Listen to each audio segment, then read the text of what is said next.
All right, so we need garlic. Here's the way to do it. It's fun. Just give it a smoosh, smoosh a goosh. Look at that. It just says, here you go. And then you just pull them all off.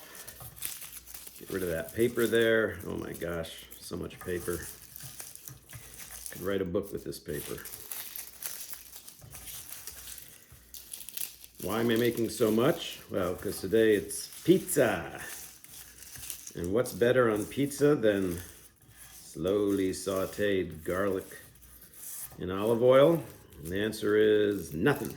Nothing's better. That's the best. Can't get better.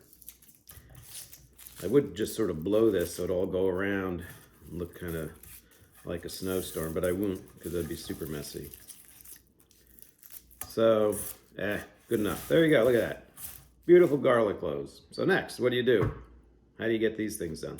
The same thing. Just kind of lean on them. Kind of say, come on, come on. I'm going to give you a hard time. I'm going to crush you guys.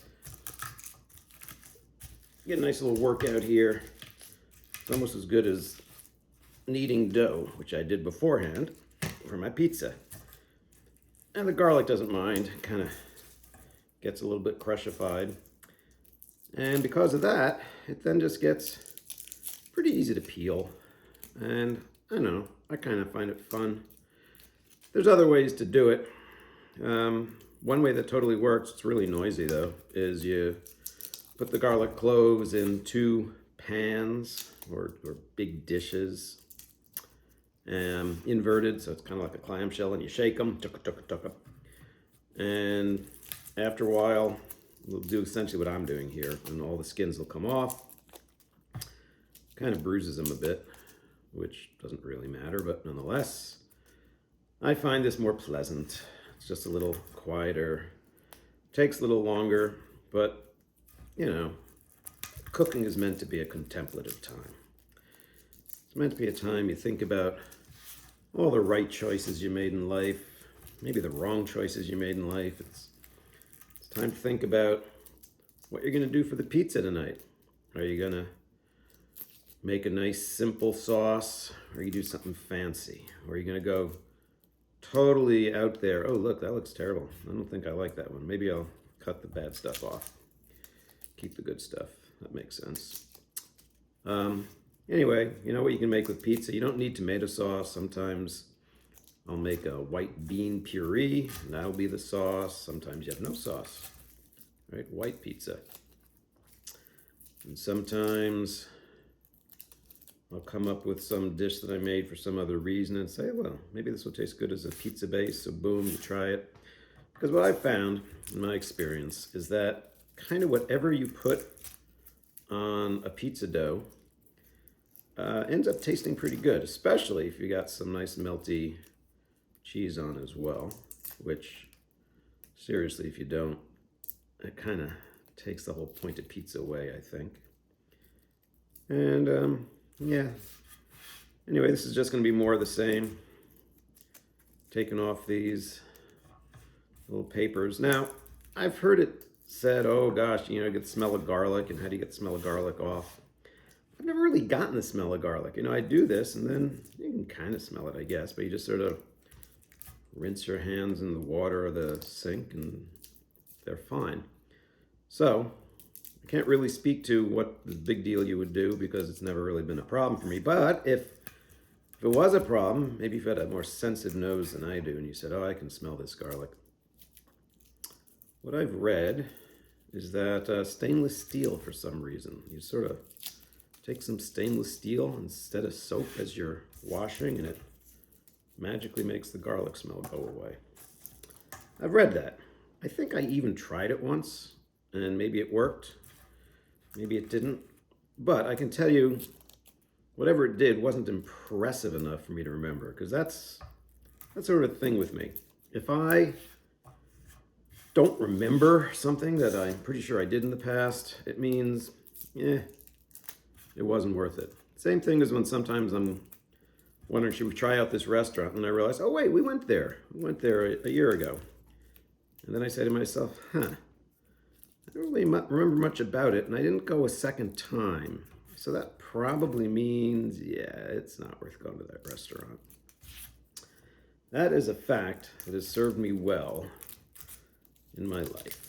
Basically, if something impressed me enough to lock it down as, hey, here's something you need to know, then I probably need to know it. And if it's something that I read and try and then it turns out it didn't stick for a reason. So don't worry about it. One of the reasons I also like doing this is, I don't know, these cloves, they look kind of neat. You know, look at that. I mean, doesn't that look nice? Look at those big cloves. They look all healthy and stuff. And I'm going to mess it up in a sense. I'm going to not chop it, but I'm going to slice them into smaller bits. Because you just put it in some olive oil, maybe a quarter cup of olive oil. You put that on a low heat. And then you just cut the pieces here so that they kind of fill the bottom of the pan closely. You don't want to have a lot of extra oil if you're me, because you're cheap. It's like, well, I don't want to have to put a ton of olive oil in there. So you want the olive oil to cover them pretty easily, which means chopping each of these into like thirds maybe. And finding a pan that has a fairly small diameter bottom, so it's easy to fill up. And then you just let it low heat simmer for like 20 minutes. Definitely set the alarm on your watch to remind you, hey, 20 minutes are up. Otherwise, of course, you'll forget, you'll wander away. Come back to a very unfortunate burnt situation. But if you do keep track with your trusty alarm on your watch or some other alarm like that one, after about 20 minutes, they're starting to soften. They'll soften a lot actually. And all that great chemical reaction goes on internally as heat starts doing its thing. You get a little bit of browning, a little bit of Maillard reaction going on, creating all sorts of extra flavor compounds. And then you just let it cool, and you end up with these little chunks of garlic that you can just eat straight. I mean, all the harshness is gone at that point. Just sort of becomes essence of what garlic should be before it goes on a pizza. See, and I lied, because I like raw garlic too, if I want a nice bite of garlic. But this is a good user-friendly, everyone loves it way to do it. And when you're done, and all you have left is, that oil, then you just run that through a little fine sieve just to get off any little bits. And you're left with this just gorgeous garlic scented extra virgin olive oil that you put in a little squeeze bottle and you keep it on hand. And then when you want to have a quick squirts of garlic flavored olive oil, you got it. Goes pretty fast because it's delicious, but that's a thing that is totally a secondary benefit. So there we go. I would say that's going to be enough garlic for two pizzas, two yay big pizzas. Nice standard Napolitana style, which is what I'm going to be doing. Then we got this ugly guy. Man, that's really kind of gross, but I'll cut that off. Yeah, so there we go. How to make that a big deal. Whole bunch of nice garlics. Done.